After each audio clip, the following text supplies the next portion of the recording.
So let us now continue our sample problem number 5.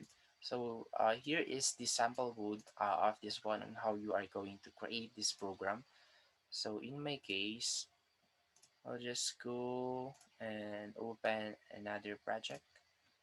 So branching and then sample problem number 6. Okay. So I already have a ready-made program. So I created this one step by step last term. The section is CE-3A. Oops, is it really this one? Number 5. Alright, so just wait a second. Sample problem number 5. Is it sample?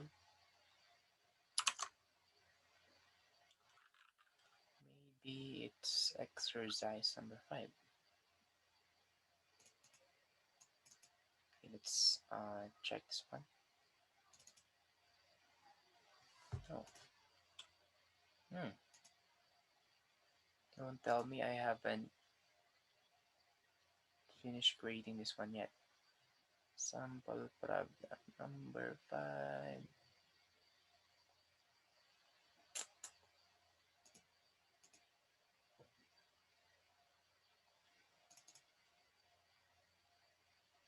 Alright, so I guess I haven't uh, finished creating that one yet. So let's just create a new project. Okay, so I'll name this one sample problem number 5. Then save it on branching number 5. Yeah. Okay, great. Alright, so in here we only need 3 components.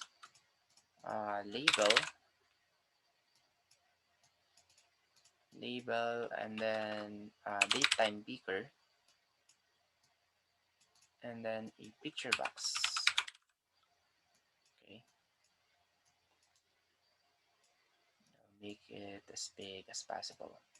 And then this one, oops, let's change the font size into 30 so that you guys can see this one as clear as possible.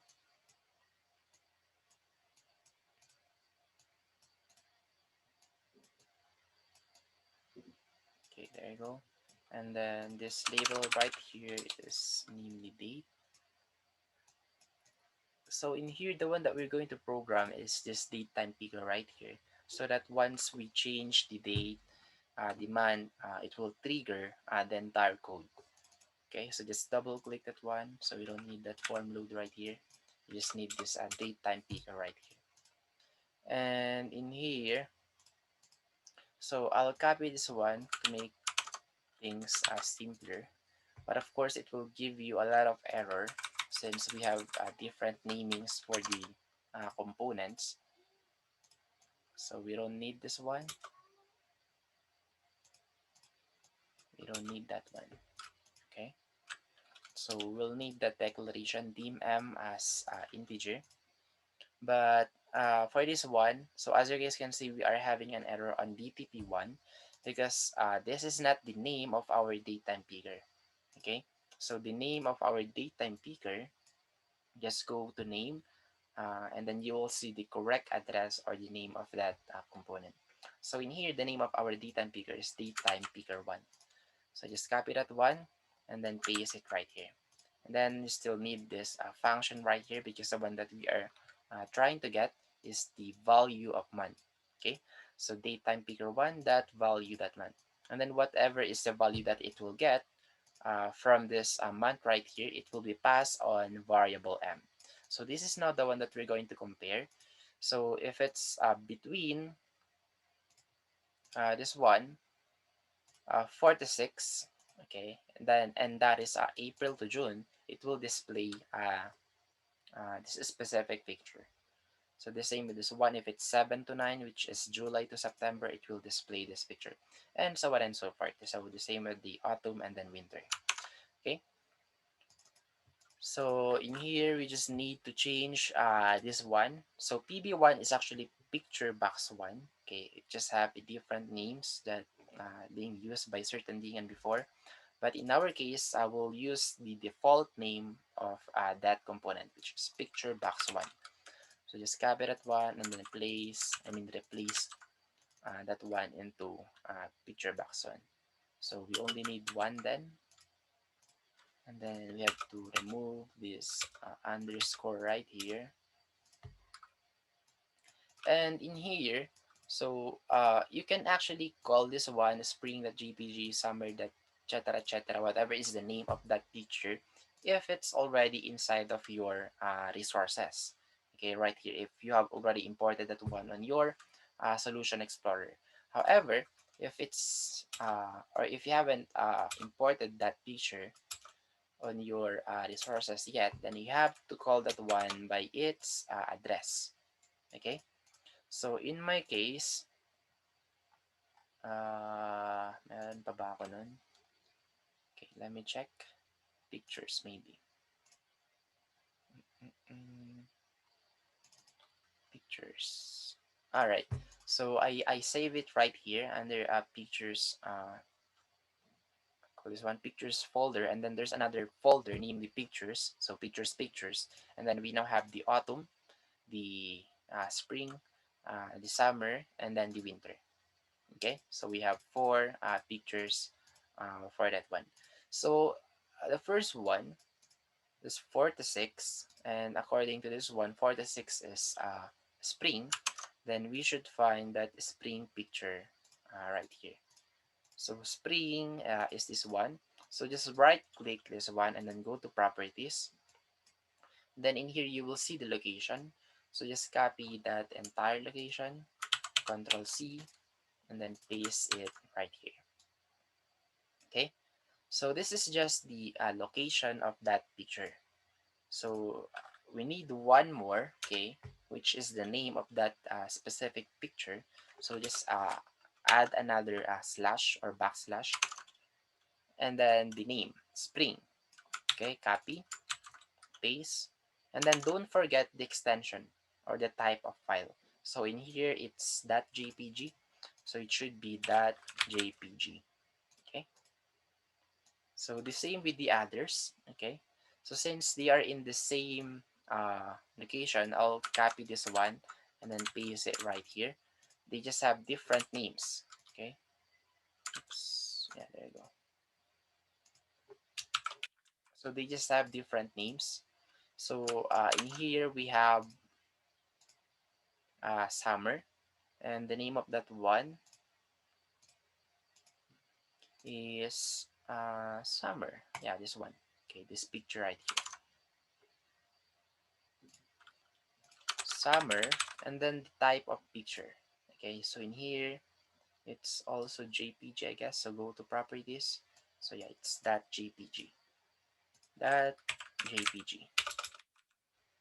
So the same with the third one. The third one is autumn, which is 10 to 12. So look for autumn. So here's the autumn, and then properties, and then the name, and then the properties, which is also that JPG. So that's autumn, that JPG. And then for the last one, I guess this one is winter.jpg. Okay, capital W. Yeah, there it goes. So winter. And yeah, there you go. So yeah, that's it for this example. So if you're going to run this one, okay, so if I will change this one, okay, into let's say, yeah, let's see November. This one is autumn. Is it autumn? Yeah, it's autumn. So I'm not really good when it comes to autumn and then spring and summer, because I only know that we only have 2 seasons here in the Philippines. It's either a rainy or sunny day. Okay, so yeah, That is the program for the sample result for this program. And then one thing that you will see, again, it doesn't fit the picture for the picture box one. So one thing that we can do on that one is change the size mode from normal into stretch image, so that we will see the exact picture of that, I mean the exact size of that picture. Okay, so there you go. Oops, napunta na akong napakalayang year. Ako napupunta doon. January. Okay, so February, March, June, July, etc. etc. Okay, so did you guys get the idea?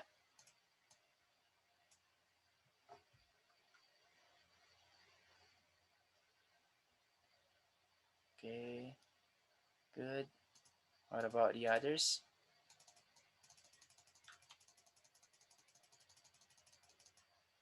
All right. So yeah, that's it for sample problem number 5. Uh, let's now move on to the next topic. So it's still the same if statements, but the one that we are uh, doing before is we only have one statement, okay, a singular statement. So in here, you can actually put as many statements as you want. Okay, statement 1, statement 2, 3, 4, 5, 6, 7, up to 1 million, up to 1 billion if you want. Okay, so if this condition is true, then those statements of your will be executed. So before, we don't have end if, so we have to put now end if right here because we now have multiple statements. Okay, so if you only have one, okay, if you only have one, you don't need end if. Okay, if you only have one statement right here. However, if you now have two statements right here, statement one and statement two, etc., etc., you now have to put end if right here. Okay, so a quick example of this one. So we have this condition right here. If balance minus check is less than 0, then this will be executed, and then this one again will be executed, and this one will be executed. So we have three statements in total. So three true statements. If this is false, then it will do nothing. Okay, because we didn't include that one on our code yet. Okay, and then your end if. Okay, so to give you guys more idea on how to deal with complete if statement syntax, so in here we have the condition yes, okay, and then your multiple true statements, statement 1, statement 2, 3, 4, 5. However, if that one is false, then you want to show another statement, okay, coming from the false condition, okay, right here. You should not put else right here, okay. So if this is true, then this will be executed. If this is false, then this false statement right here will be executed, okay. So as simple as that. If it cannot find uh, or if this one is not true, then it will fall on the false statement. Okay, so let's have a another example for this one. So if this condition is true, then those three statements will be executed. However, if this is false, then this is now the statement that will be executed. Okay, as simple as that. So it's not only limited to one statement. Of course, you can put here as many statement that you can put in here. So we call this one the false statement, and then in here we have the true statement. Okay, so I hope you guys are getting the idea of this one. So let's have a real example when it comes to true statement and then false statement using this sample problem number 6. So I have already created that one. I have an existing example. Sample problem number 6. Open.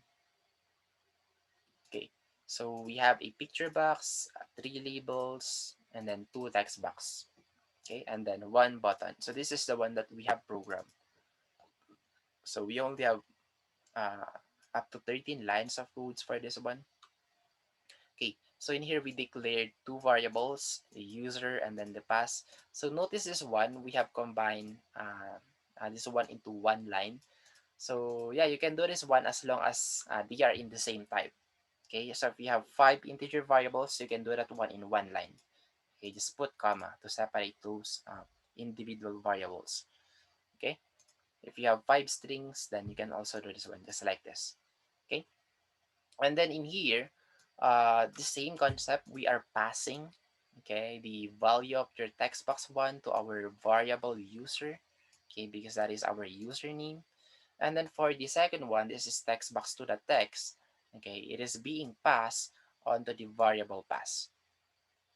Okay, and notice that we have another function right here, uCase. So meaning, it doesn't matter if it's in uppercase, lowercase, it will be converted into uCase. So if you want it to be converted into lowercase, then just change this one from U to L.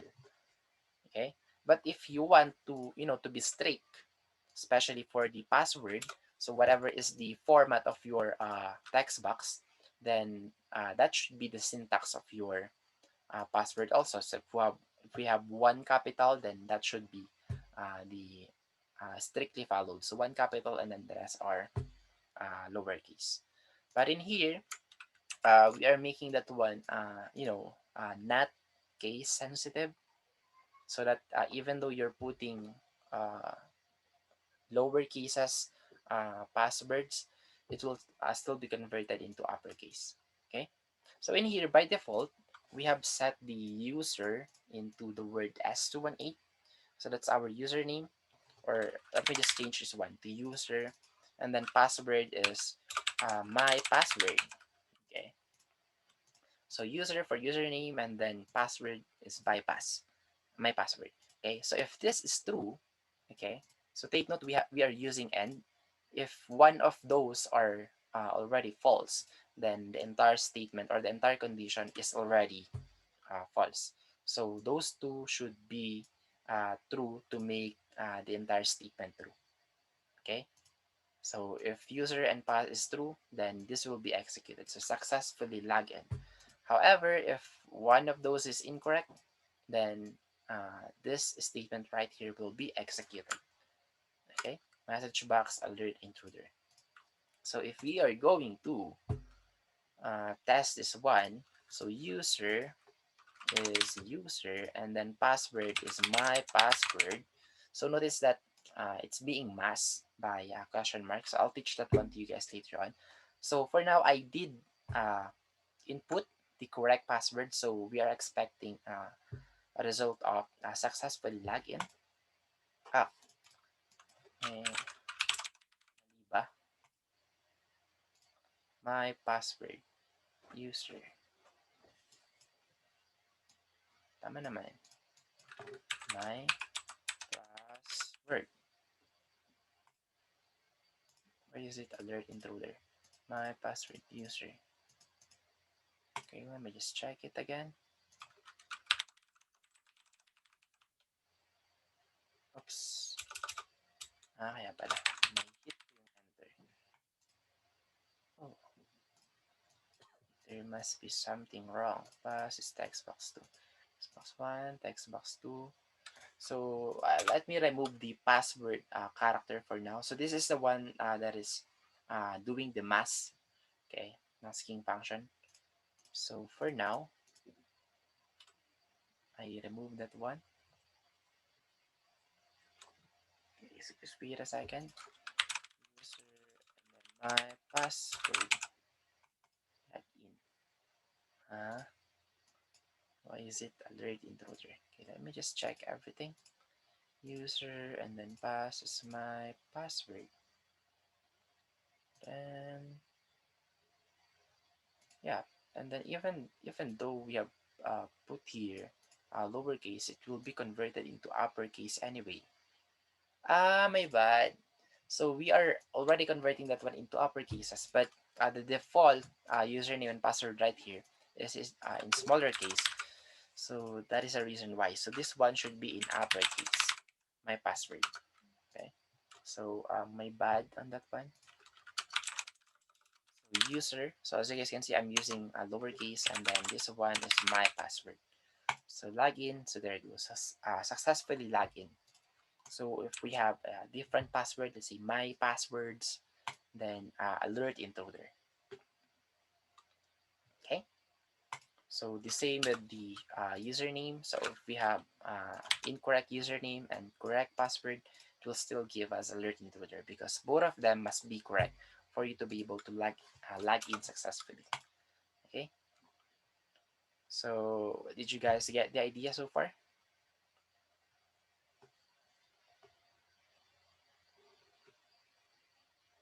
Okay, great. What about the others? So let's just put back the masking. So go to the properties. Okay, we don't need that one. Go to the properties of uh, this text box for the password, and then look for password character or password card. So in here, I'll put asterisk so that whatever is our input will be converted into asterisk. Okay, it's like encryption. Okay, or masking of the visual basic. So user and then my password. Okay, so there you go. It's being masked by this character right here. So any character will do. Okay, if you want to change that asterisk into O, so that everything you will put in here will be converted into O. Okay, so you can also do that one, right? But mostly it's being represented by asterisk. All right. So yeah, that's it for this example problem number 6. And then here's the solution. Okay. And let's move on to the exercises. So this exercise is a question that already has an answer. Okay. So in here, we're just getting the idea on how to use the if statement. So in here, we have the problem. If an angle is equal to 90 degrees, show the message the angle is a right angle. Else, show the message the angle is not a right angle. So in here, it's very simple. If it's equal to 90, then you have to display the angle is a right angle. Else, so other than that, if it's 91, 89, etc., etc., if it's not equal to 90, this will be executed. The angle is not a right angle. Okay, so yeah, just a refresher on how to use if statement. So let's move on to the next exercise. So in here, if the temp is above 100 degrees, display the message above the boiling point of water. Else display the message below the boiling point of water. So very simple. If it's above 100, then just display above the boiling point of water. Else, so of course, if it's not greater than 100, then it should be false. Then it will lie into this false statement right here. So below the boiling point of water. Okay. So can you guys follow so far for the exercise number 1 and 2? Okay, great. So it's just a matter of putting some syntaxes, okay, or operations or comparators, okay. So you can even create a calculator if you want. You can create uh, a program that will benefit you in solving things, etc., etc. Okay, so we have this exercise number 3. So if the num is positive, then add the number to post sum. Okay, so as you guys can see, it is requiring us to input a number. So as of now, you can now imagine that we have a text box on this program, and then another text box having a label of post sum. So if you put here positive, then it will be displayed on the post sum. If it's negative, then it will be displayed on the next sum. And then also, if if you keep on clicking the button, so if it's positive, it will be added. Okay, it will be keep on adding on the previous value of the post sum. So the same with the next sum. So I'll just show to you guys the program of that one. So that's exercise number 3. There you go, number 3. So in here we have the input box, okay, or the text box where you can put the number, and then this is where we're going to display the value of the negative sum, and then the value of the post sum, okay, positive summation. So let me just show this one to you guys. So if it's 1, then it will be displayed on post sum. If I click add again, so whatever is the previous value will be added on this inputted value in here. So this one will become 2. Will become 2. Okay. So if you keep on adding, then it will keep on incrementing by 1. If I'll change this one to 5, then 5 plus 6 will become 11. Okay. If it's 50, so 50 plus 11 is 61. However, if it's negative, let's say negative 5, then it will be displayed on the next sum. Okay. So if I keep on clicking this one, so it keep on decrementing by negative 5. Oops, negative 5, negative 10, negative 20, negative 15, 20, negative 25, 30, 35, 40, and so on and so forth. So if I'll change this one into negative 40, so negative 40 plus negative 40 is negative 80. Okay. And if I'll change this one into positive, so 40 plus 61 is 101. Okay. So yeah, there you go. That's how the exercise number 3 work. Is it 3 or 4? Yeah, number 3. Okay. So here's the program or the code for this one. Okay. So I have declared a global variable. So if it's so in here we call this one global now because it can be called by your different let's see object right here or component. So this one can be called by this button one right here. If you have another button, let's say button 2, you can also call this one. Okay. If this one is inside of this variable, I mean this button right here, we call that one local variable. Okay. But if it's outside, then we call that one global variable. So it can be called by any components inside of your form one. Okay. So in here, I declared again another local variable, which is called num. Okay, and then whatever is the value of your text box one, this one will go to num. Okay, and then this is where the comparison being made. So if it's greater than 0, then it will be added onto our post sum variable. Okay, which is now this one. If it's negative, so less than 0, okay, and then it will be added on our variable next sum. Okay, and then we are displaying the value of your post sum and the next sum on their equivalent or corresponding text boxes. Okay, so next sum is text box 2 right here, and then post sum is text box 3. Okay, so yeah, that's the concept of this exercise number 3 right here. So did you guys get this one so far? Just at least the idea?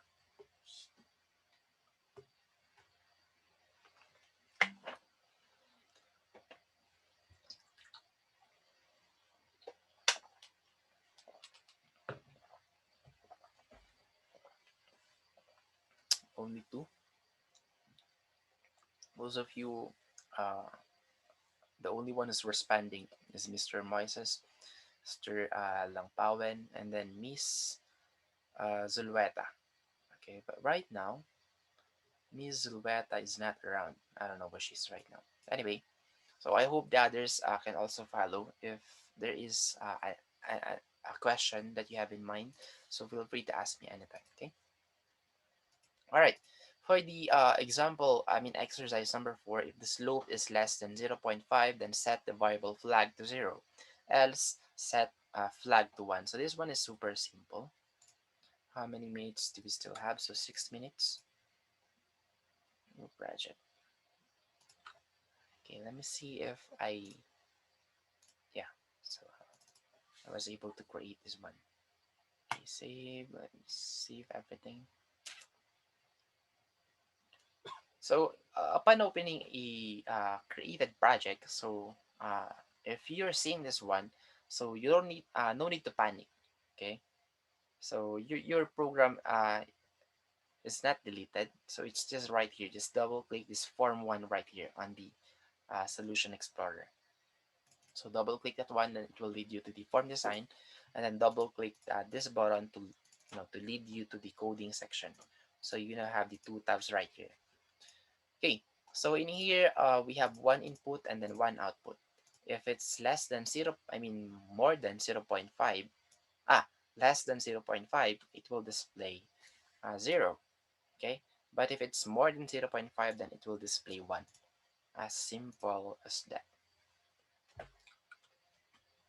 Oops, num is decimal. Yeah. So take note that I also changed this one from let's say if because initially you will put your integer, so integer will only accept whole number, but in here we have decimal, so we have to use decimal. You can also use double if you want. Okay, you can also use float. Okay, or what else? Single. You can also use that one. So any of those will be fine since we have a small number right here. So if it's 0.4, then expect 0 right here. Okay, so 0.5, so that's more than zero point 0.5 already. Okay, then it will now display 1. Okay, if it's 0.6, then it's still 1. If it's 1, then 1. 5, it's still 1. If it's 0.1, then it will display 0. All right. So yeah, exercise number 4 super simple. So I'll not explaining this one anymore. Very, very straightforward. And then for the number 5, so if the difference between volts 1 and volts 2 is less than 0.001, set the variable approx to 0. So in here, you just need to do some comparison. So volts 1 minus volts 2 is less than 0.01, then it will display 0. Else, if volts 1 minus volts 2 is more than 0.001, then you have to create another computation. So volts 1 minus volts 2 divided by 2, and then display the result. So in here, let me just open that one again. Open a project and exercise number 5. Okay. Oops. So all right. So in here, I have declared two variables, volts 1 and volts 2, and then whatever is the value of text box 1 will be passed on to volts 1, text box 2 will be passed on to volts 2, and then this is now where the comparisons comes. So if volts 1 minus volts 2 is less than 0.001, then it will display 0. Okay. However, if this is false, then it will do another computation, volts 1 minus volts 2 divided by 2. Okay. So let's try this one. Let's say 1. Okay, how about 0 minus 0? So it 0 minus 0 is 0, so it's less than 0.001. Yeah, less than. Then we will receive 0. Okay. However, if 1, oops, 1 minus 0, okay, is 1, it's now greater than 0.001, then it will do another computation. So 1 minus 0 is 1, so divided by 2 is 0.5. 5 minus 0, so is 5, divided by 2 is 2.5. Okay, so are we clear so far with this exercise number 5?